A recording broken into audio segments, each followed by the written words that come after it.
Hello everyone, मैं सुनील आप सभी का अपने चैनल एसएसटी विद सुनील में वेलकम करता हूं। जैसा कि आप मेरे पीछे देख रहे हो, ये इंडिया का मैप बना हुआ है। और जैसा कि टर्म 2 में या यूपी बोर्ड में सोशल साइंस में जो मैप से आना है, जितना भी हिस्ट्री से, मैं वहां से लेकर के आज सब कुछ इसमें आप लोग को बताऊंगा। भारत में राष्ट्रवाद, ठीक है, नेशनलिज्म इन इंडिया, ये पूरा चैप्टर जब मैंने पढ़ा तो उसमें से मैंने ये सारे जितने भी शहरों के नाम, स्टेट के नाम आए हैं, मैं वो सारे लेकर के इस पर आज मेंशन कर रहा हूं। और इससे बाहर कुछ भी नहीं पूछा जाएगा और मैप से लगभग यहीं से ही आएगा। तो आप लोग मैप बनाओ और जितनी जगह है मैप जो बता रहा हूं उसको आप लोग जरूर नोट आउट करें मैप बना करके। Firstly, this is most important. आप लोगों को ये जानना बहुत जरूरी है कि अपने इंडिया में कितने सारे स्टेट हैं, ओके, और यूनियन टेरिटरीज कितनी है, केंद्र शासित प्रदेश कितने हैं। ये सब आप लोग के लिए जानना बहुत जरूरी है। लोकेशन क्या है हमारे हमारे इंडियन स्टेट्स की लोकेशन का मालूम होना बहुत जरूरी है। जैसे असम कहाँ है, मध्य प्रदेश कहाँ पर है, जम्मू कश्मीर कहाँ पर, राजस्थान कहाँ पर है, ठीक है, अरुणाचल प्रदेश ये किस तरफ है, किस डायरेक्शन में है। हमको स्टेट की लोकेशन अगर मालूम है तो मैप आसानी से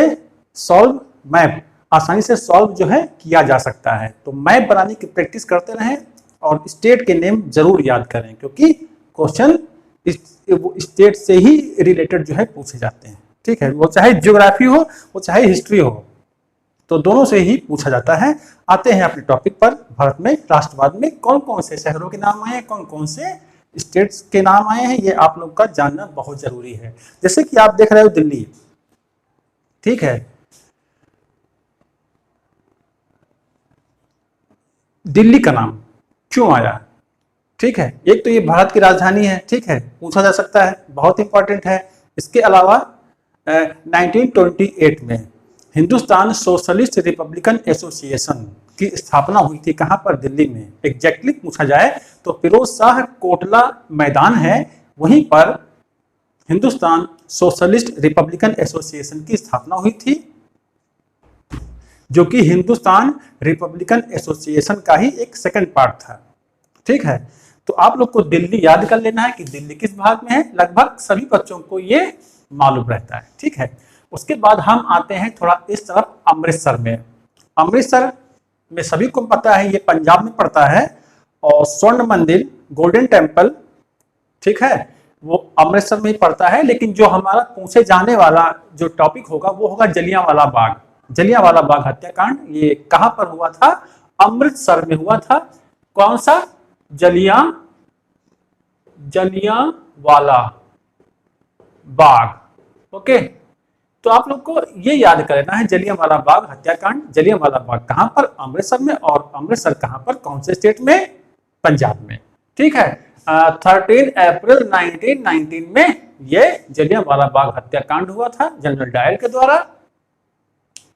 और रॉलेट एक्ट के विरोध में, जब वहां के विरोध में नहीं, उस मुद्दे पर बातचीत करने के लिए जब बाग में लोग एकत्र हुए थे, तो बाग के एकमात्र निकलने वाले रास्ते को घेर दिया गया था और वहीं से शूट आउट हुआ था। गोलियां चलाई गई थी, जिसमें बहुत 10 मिनट तक ये गोलियां चलाई गई थी, जिसमें बहुत सारे लोग हताहत हुए, मारे गए थे, ठीक है।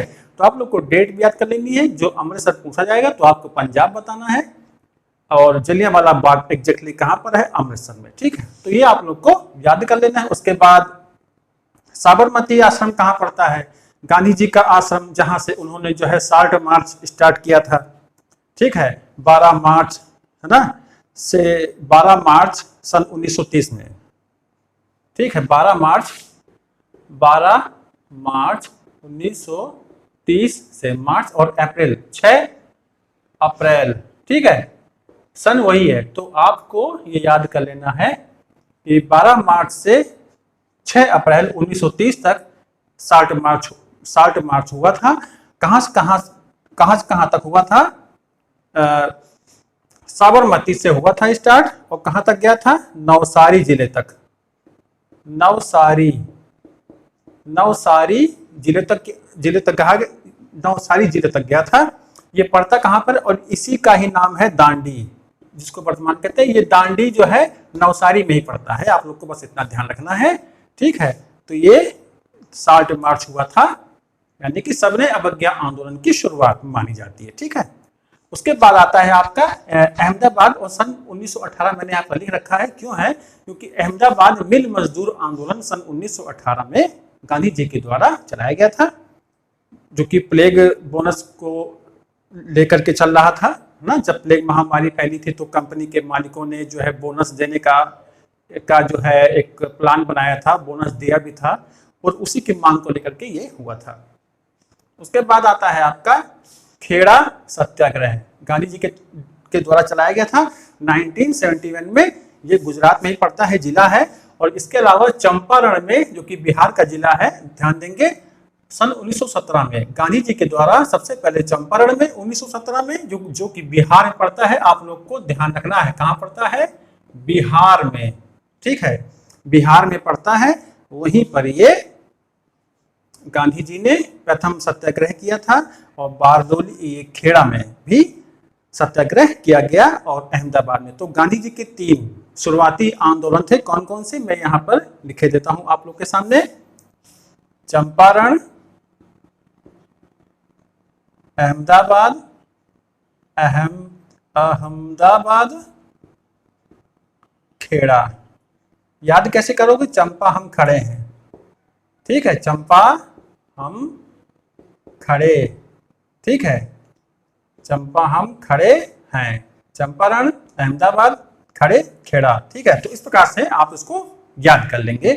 तो इंपॉर्टेंट है ये सारे के सारे। खेड़ा साबरमती आश्रम, जो कि अहमदाबाद में ही पड़ता था, ये एक नदी भी है, वहीं पर ये आश्रम बनाया गया था, और 60 मार्च हुआ। उसके बाद आता है बारदौली। बारदौली में सरदार वल्लभ भाई पटेल जी के द्वारा आंदोलन चलाया गया था, बारदौली आंदोलन सन 1928 में। ये आपका पड़ता है सूरत में बारदौली, वहीं पर सरदार वल्लभ भाई पटेल जी के द्वारा ये चलाया गया था, बहुत ही इंपॉर्टेंट है। उसके बाद आपका नाम आता है बम्बई।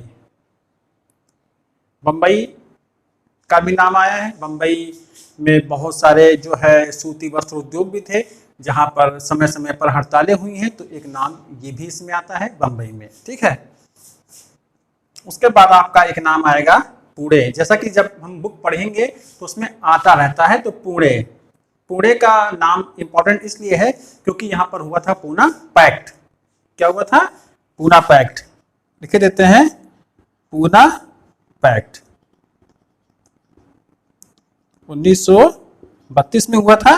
किसके किसके बीच हुआ था, आप लोग को ध्यान रखना है। ये पूना पैक्ट जो हुआ है, ये गांधी जी और अंबेडकर जी के बीच में ये बैठक हुई थी 1932 में, जिसको पूना पैक्ट के नाम से भी जाना जाता है। इंपॉर्टेंट है पूना पैक्ट। सोलापुर में सूती वस्त्र उद्योग का ये केंद्र था, जहां पर मजदूरों ने स्ट्राइक की थी गांधी जी के द्वारा चलाए गए आंदोलनों में, जैसे कि 1942 में भारत छोड़ो आंदोलन में। इस दौरान ये महाराष्ट्र में पड़ता है। और महात्मा गांधी की वर्धा शिक्षा योजना के बारे में तो आप लोगों ने सुन ही रखा होगा। ये भी आपका कहाँ पड़ता है, महाराष्ट्र में, ठीक है। और ये चीज मैंने बताई। अब महाराष्ट्र में कौन कौन सी चीजें हैं एक बार आप लोग जान लें।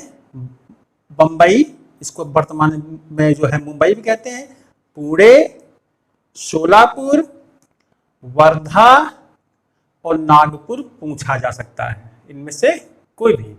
नागपुर का महत्व इसलिए है क्योंकि यहाँ पर दिसंबर 1920 में कांग्रेस का अधिवेशन हुआ था।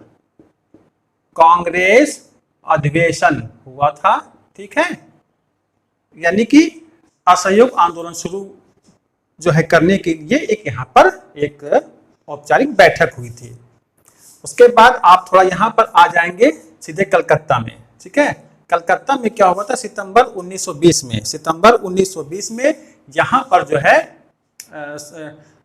असहयोग आंदोलन, ठीक है, असहयोग आंदोलन शुरू करने की मुहर लग गई थी। उस प्रस्ताव को पारित कर दिया गया था, कहाँ पर, कलकत्ता के कांग्रेस अधिवेशन में। तो आप लोग को ध्यान रखना है, आपको यहाँ पर 2 अधिवेशन देखने को मिलेंगे जो कि इंपॉर्टेंट है। एक लाहौर में भी अधिवेशन हुआ था, लेकिन ये थोड़ा बाहर है, ठीक है। जवाहरलाल मतलब कि नेहरू इस अधिवेशन के अध्यक्ष थे, तो ये भी हुआ था, ये भी इंपॉर्टेंट है। लेकिन जो सबसे ज़्यादा जिसके पूछे जाने के ज़्यादा चांसेस हैं वो है आपका कौन कौन सा, नागपुर अधिवेशन और कलकत्ता अधिवेशन। ये दोनों मैंने लिख दिए हैं, ये दोनों अधिवेशन आप लोगों को जरूर याद कर लेने हैं। वैसे तो कांग्रेस की स्थापना सभी को मालूम है, हो सकता है क्वेश्चन बन ही जाए कि सबसे पहले कांग्रेस की स्थापना कहाँ पर हुई थी, तो आपको बताना है बम्बई में, ठीक है। तो इसी तरह के कुछ इंपॉर्टेंट शहरों के नाम भी आप लोग को जरूर याद कर लेने हैं। उत्तर प्रदेश के बहुत सारे, जैसे लखनऊ है ना, और लखनऊ के पास जो है काकोरी कांड जो है हुआ था। आप सबको इन सब बातों को विशेष तौर पर मेंशन करते रहना है और स्टेट की लोकेशन जरूर याद करते रहना है। उसके बाद आपका आ सकता है मद्रास, चेन्नई का पुराना नाम, ठीक है। तमिलनाडु का भी पहले ये मद्रास के नाम से ही जाना जाता था, तो आप लोग को इतना ध्यान रखना है। और गुडेम पहाड़ियां जो है ये आपका पड़ता है कहां पर, आंध्र प्रदेश में पड़ता है गुडेम पहाड़ियां, जहां पर अल्लूरी सीताराम राजू ने आंदोलन किया था, लेकिन सन 1924 में उनको फांसी की सजा दे दी जाती है, ठीक है। ये गांधी जी के द्वारा जब असहयोग आंदोलन शुरू किया गया था तो उस दौरान की ये बात है, ठीक है। तो अल्लूरी सीताराम राजू यहाँ पर एक्टिव मोड में थे, आदिवासी समुदाय के थे, तो उन्होंने यहाँ पर आंदोलन चलाया था, आदिवासी आंदोलन चलाया था, ये आप लोग को ध्यान रखना है। उसके बाद एक नाम आता है असम। असम का नाम इसलिए आया है क्योंकि जब असहयोग आंदोलन चल रहा था तो, और सविनय अवज्ञा आंदोलन के दौरान भी जो बागान के मजदूर थे, बागान मजदूर जिनको बंधक बना करके जिनसे काम कराया जाता था, जिनको छुट्टियां नहीं मिलती थी, तो लोगों को लगा कि गांधी राज आ गया है, तो लोगों ने स्वतः ही बागानों को छोड़ करके अपने अपने शहरों को जाने लगे थे, अपने अपने गाँवों को वो जाने लगे थे। लेकिन बाद में जब पुलिस ने इनके पर बल प्रयोग किया तो इनको वापस आना पड़ा। तो असम का नाम इस वजह से आ सकता है। उसके बाद आपका आता है चंपारण, मैंने बता दिया है गोरखपुर ना, गोरखपुर इंपॉर्टेंट है चौरी चौरा कांड के लिए। चौरी चौरा कांड, जिसमें 22 पुलिस कर्मियों को फरवरी 1922 में जिंदा जला दिया गया था, फरवरी 1922 में, जिसकी वजह से गांधी जी आहत हो गए थे और असहयोग आंदोलन को बंद कर देने का आदेश पारित कर दिया गया था, ठीक है। इसके अलावा एक नाम आ सकता है अवध प्रांत। तो अवध प्रांत को इस तरीके से मैंने उत्तर प्रदेश को मैंने यहाँ पर दर्शा दिया है, ठीक है। और जितने भी स्थान यहाँ पर मैंने आप लोगों को दर्शाए हैं, इन सबको आपको विशेष तौर पर याद रखना है कि जलियांवाला बाग हत्याकांड कहाँ हुआ था, दांडी मार्च, 60 मार्च, जैसे सविनय अवज्ञा, जैसे देखो सुनते रहना आप लोग ध्यान से, आप लोगों को किस चीज़ पे फोकस करना है। जैसे गांधी जी का आगमन होता है, 3 आंदोलन करते हैं, चंपारण, अहमदाबाद, खेड़ा, ओके। उसके बाद विश्व युद्ध होता है, वर्ल्ड वार होता है, और रॉलेट एक्ट पारित होता है। रॉलेट एक्ट के विरोध में जो है जलियांवाला बाग हत्याकांड होता है, अमृतसर, ऐसे करके याद करते चलना है आपको सीरियल में। फिर अधिवेशन पारित होता है असहयोग आंदोलन के लिए, ठीक है। और कौन कौन से अधिवेशन हुए, एक कांग्रेस का नागपुर अधिवेशन, एक कांग्रेस का कलकत्ता अधिवेशन। आप लोग को इन दोनों अधिवेशनों को विशेष तौर पर याद कर लेना है, बहुत इंपॉर्टेंट है। और उत्तर प्रदेश में है ना, और दिल्ली में हिंदुस्तान सोशलिस्ट रिपब्लिकन एसोसिएशन की स्थापना कैसे होती है, और गांधी जी के द्वारा जो साबरमती से दांडी तक जो कि नवसारी में पड़ता है, जो 60 मार्च किया गया था, 12 मार्च से 6 अप्रैल तक किया गया था, ठीक है। 12 मार्च से 6 अप्रैल, 12 का आधा कर दोगे तो 6 हो जाएगा, तो 12 मार्च 6 अप्रैल 1930 में। तो आपको 2 स्थान याद रख लेने हैं, साबरमती और दांडी, ठीक है। और इसके अलावा खेड़ा सत्याग्रह गांधी जी के द्वारा जो किया गया, ये भी आप लोग को ध्यान कर लेना है। आपको क्या करना है कि जहां पर जिस जगह से ज़्यादा स्थल आपको नजर आ रहे हैं, बस स्टेट का नाम लिखिए और उसके नीचे आपको लिख लेना है। जैसे गुजरात से ये स्थल आ रहे हैं, तो आपको साबरमती, अहमदाबाद नंबर डाल के लिख लेना है, खेड़ा नंबर 2 डाल करके लिख लेना है ना, और बारदोली लिख लेना है आपको। और इस प्रकार से आपको जो है इन सब को मिला करके बस ऐसे एरो बनाइए और लिख दीजिए ये सब गुजरात में है, ठीक है। और इसी प्रकार से आपको जो है महाराष्ट्र में भी ये लिख लेना है, उत्तर प्रदेश के भी स्थलों को लिख लेना है। इस प्रकार से एक पूरा एक लिस्ट बना करके आप लोग अपने पास रख लो, तो क्या प्रॉब्लम है ना, बहुत आसान हो जाएगा। और जैसा कि मैंने कहा स्टेट नेम जरूर याद करते रहें। तो जैसा कि आप सब देख रहे हो, मैंने इंपॉर्टेंट चीज़ें आप लोगों के सामने आज बता दी हैं और इससे बाहर कुछ भी नहीं पूछा जाएगा। लेकिन स्टेट की location is most important, without this आप कुछ नहीं कर सकते हो ना। तो लोकेशन जरूर मालूम करिए, मैं बार बार आप लोगों से बता रहा हूँ। और मैप बना करके ये सारी जगहों का नाम आप लोग लिख लें, और जितना मैंने बनाया है सब आप लोग को लिख लेना है, ठीक है। और जैसा भी हो आप लोग कमेंट बॉक्स में कमेंट करिए और अपनी स्टडी पर फोकस करते रहें। तो मिलते हैं आपको नेक्स्ट वीडियो में। Thank you.